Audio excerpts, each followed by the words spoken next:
Hey guys, so um, I know I'm actually trying to keep a schedule. It's weird. Actually, this is not going to be anything book related. In fact, it's going to be movie related.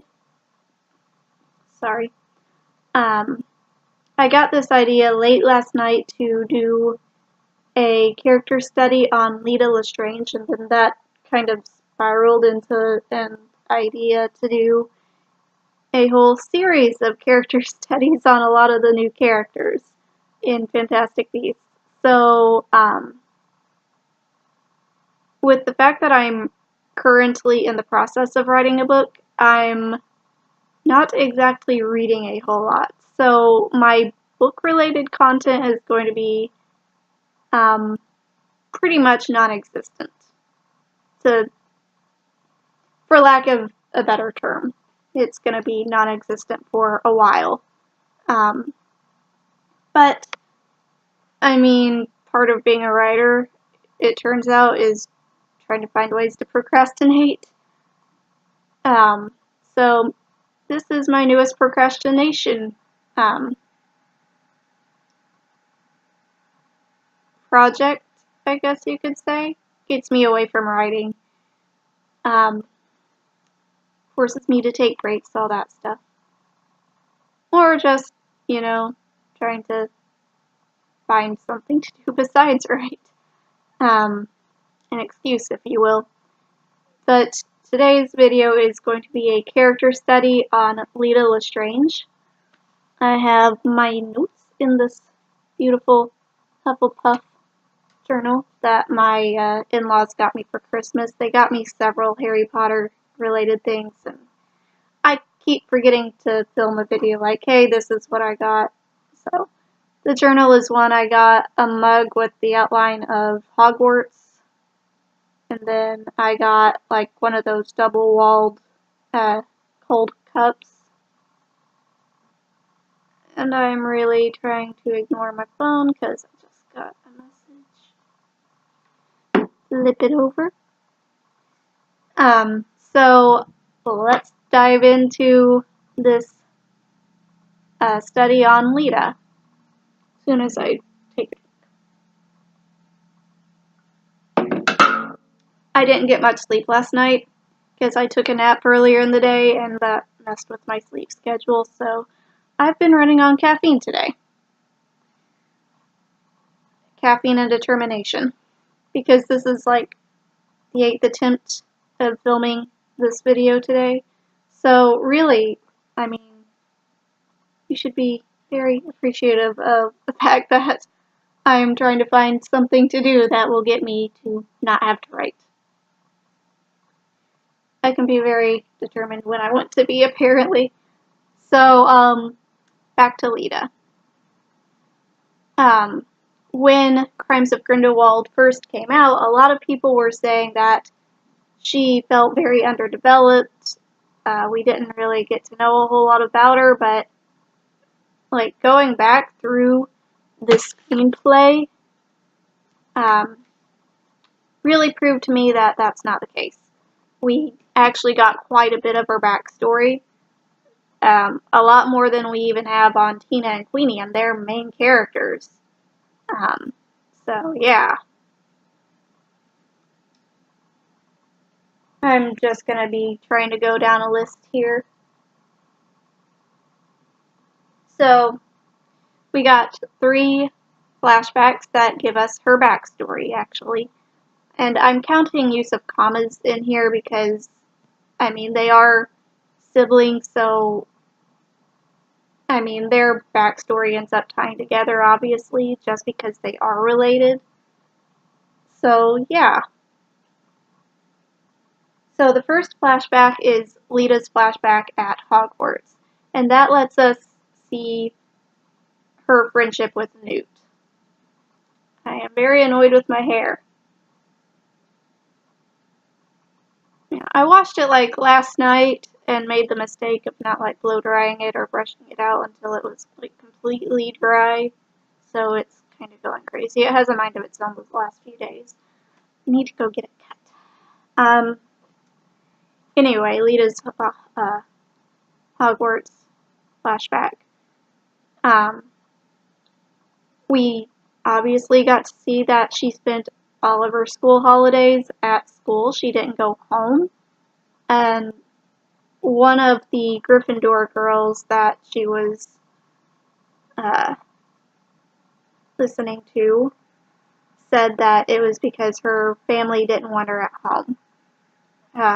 And this made a lot more sense later on in the movie. Particularly after Kama's flashback. I know I keep fiddling with my hair and saying and looking down, and it's been a while since I've filmed a video, so I'm kind of getting back into the groove of things. I was a lot more comfortable earlier when I filmed this on my camera, but like I said, trouble with the editing software I use. It wasn't wanting to upload right to YouTube, and the file format that it saves, I cannot find that file outside of that program. So here I am using my crappy webcam. I don't like it, but this is what I've got. Because, yeah. So, with Leta's flashback, we could see that she and Newt were very close. I think they both had feelings for each other, but didn't ever act on those. Originally, I thought it was just Newt who had fallen in love with her, and now I'm not quite so sure. I think she kind of had a little bit of a crush on him, too. So that brings us to Kama's flashback. Now, his flashback doesn't really tell us a whole lot, well, actually, it kind of does.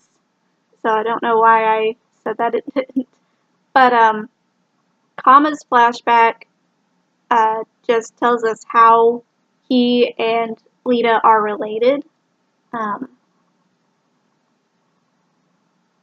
Half siblings, Kama's mother and Leta's mom are one and the same through an Imperius curse, so I'm slightly confused about that. But yeah, because I mean, Leta was conceived under not completely normal circumstances, much like Voldemort was, but I mean, she has the capacity to understand and feel and give love, whereas Voldemort didn't. So, I don't know. Or maybe it was just something to do with the love potion that Merope got used, I don't know. But right after Kama's flashback, he makes sure to point out, now this is with urging from Leta, she says, say it, that Leta's father never loved her. That is like super tragic. That is like one of the worst things that a child could come to understand, that their parent didn't love them. Yeah, I have my notes laying down here on the floor, just so you know. I'm not like trying to ignore the camera. I'm just trying to keep track of my notes. And today's kind of like a bad brain fog day because of the bad sleep last night. And then, after Kama's flashback, we get Leta's very last flashback, and that's the one where they're on the ship and she switches the babies. And she feels so guilty over the possibility that she was the one responsible for her brother's death, that she carried that with her all her life. I mean, yes, it was traumatizing. It would be traumatizing to a 7 or 8 year old child. Her age is not given in the screenplay. I did try to find that, but it's not given. But I assume she's probably about 7 or 8. Maybe possibly even 9. We don't know.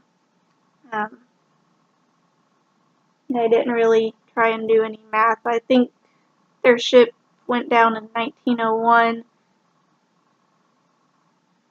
I'm bad at math, so she and Newt are the same age. They were born in 1897, 98, 99. So that would be 4 years old, but she, in the flashback in the movie, she looked older than 4, like probably 6 or 7. But she seriously just wanted a minute of silence from her brother, and I assume that before the ship set sail, maybe Irma had told her that if anything were to happen while they were out at sea, that she was supposed to stay where Irma had left her until Irma came back to get her. Because we do see Irma walk off to go find out what's going on when the ship starts to go down. And once Irma's out of sight, Leta goes to switch the babies and then goes back to their cabin. I'm kind of slouching and it's playing with my breathing a little bit. This is why you need to make sure to use good posture if you're filming. But I imagine maybe part of the reason she wasn't welcome at home was maybe Corvus's mother, Leta's stepmother, maybe blamed Leta as well for Corvus's death. Because I get the feeling that Irma knew that the baby that she had wasn't Corvus. If I'm remembering properly, and I think I am, the babies were in 2 different colored blankets. Like, Corvus's blanket was blue and the other baby's was white. I can't exactly remember, but I do think I remember them being 2 different colors. So, Irma most likely realized after it was too late to switch the babies back that something wasn't right. And maybe she told the Lestrange family when they arrived back in France, after their time spent in America.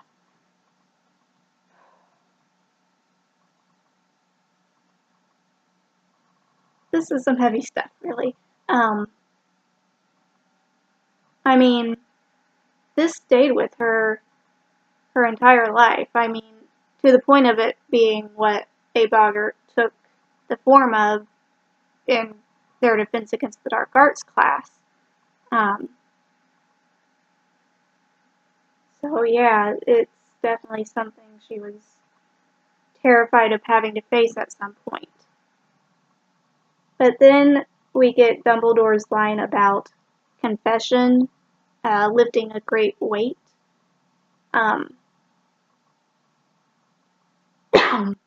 I think maybe that resonated with her enough to give us that last flashback at the end. I don't really know for sure, but I feel like maybe that had a part to play in it. Sorry, my nose was itchy.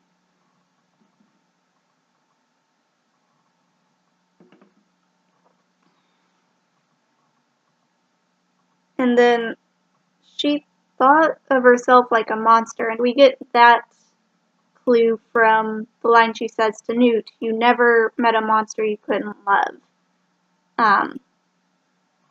So she basically hated herself, and that is a terrible place to be, especially as a teenager, trying to just find yourself, and it makes me want to like start crying or something. But yeah, Leta is a very tragic character, and the place that Zoe had to go emotionally would have been very, very difficult. yeah. But I think they're at the end of the film where she gets Grindelwald's attention and then ends up dying. I think in a way, um, she thought of that as atonement, her life for her brothers.